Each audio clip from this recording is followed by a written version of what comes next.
अस्सलाम वालेकुम दोस्तों, मेरा नाम है साहिल मुनीब और आप देख रहे हैं साहिल मुनीब ऑफिशियल। आज मैं आप लोगों को बताऊंगा कि पीएसएल में केएफसी की एडवर्टाइजमेंट क्यों हो रही है और इसको हम कैसे रोक सकते हैं।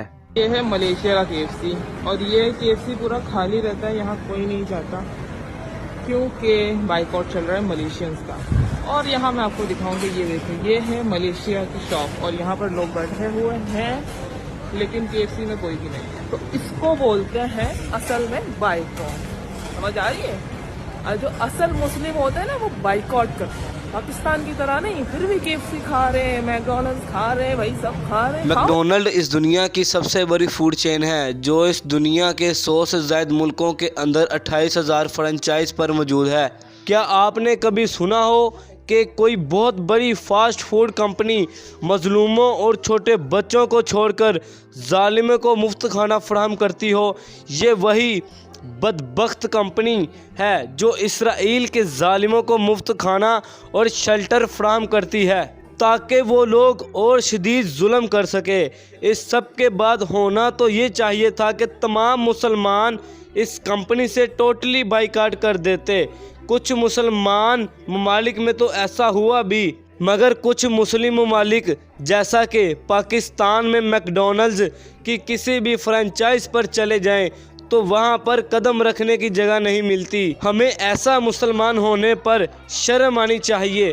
अगर तमाम के तमाम मुसलमान मैकडॉनल्ड से मुकम्मल तौर पर बाइकाट कर देते हैं तो ये कंपनी अपने घुटने टेकने पर मजबूर हो जाती। मगर दोस्तों, हमारे मुसलमान भाइयों ने ऐसा नहीं किया। सब जानते हैं मैकडॉनल्ड्स ने जिस इसराइली फौज को फेवर किया वो कितनी बड़ी जालिम है। इसराइली फौज ने फ़लस्तीन पर कब्जा कर लिया और मुसलमानों पर बहुत जुल्म ढाए। मैकडॉनल्ड की तरह एक और कंपनी ऐसी है जो इसराइल को फेवर करती थी जिसका नाम है केएफसी। केएफसी ऐसी कंपनी है जो इसराइल फौज को असला और हथियार खरीद कर देती थी, जो हथियार फ़लस्तीन के लोगों के घर को उजाड़ने में मदद देते थे। केएफसी को यम्स कंपनी ओन करती है। जंग के दिनों में केएफसी और पिज़्ज़ा हट भी इसराइली फौजियों को खाना फराहम करती थी और फाइनेंशियली सपोर्ट भी करती थी। इसके अलावा पूरी दुनिया के सामने भी मोरल सपोर्ट भी कर देते थे। मगर अफसोस इस बात का है कि हम इलेक्शंस और पीएसएल में अपने फ़लस्तीनी बहन भाइयों को मुकम्मल तौर पर भूल चुके हैं। इस बात का फ़ायदा उठाकर केएफसी ने पीएसएल में पार्टनरशिप कर ली है और ऊंचे दर्जे पर अपनी एडवर्टाइजमेंट शुरू कर दी है।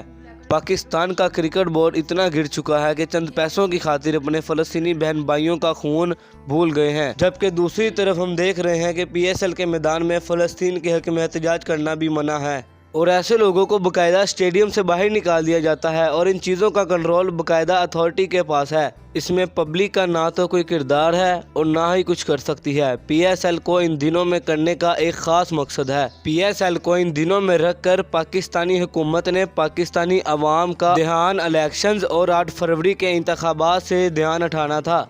लेकिन क्या पीएसएल में हर साल ऐसा ही होगा? लोग अपना ज़मीर बेचते रहेंगे। मुसलमान तो जस्द वाहिद की तरह है कि जिस्म के एक हिस्से में तकलीफ वाक़या हो तो पूरा जिस्म बेकरार हो जाता है। और वैसे भी क्या इसराइल ने जुल्म करना बंद कर दिया है? जो हम आवाज़ उठाना बंद कर दें।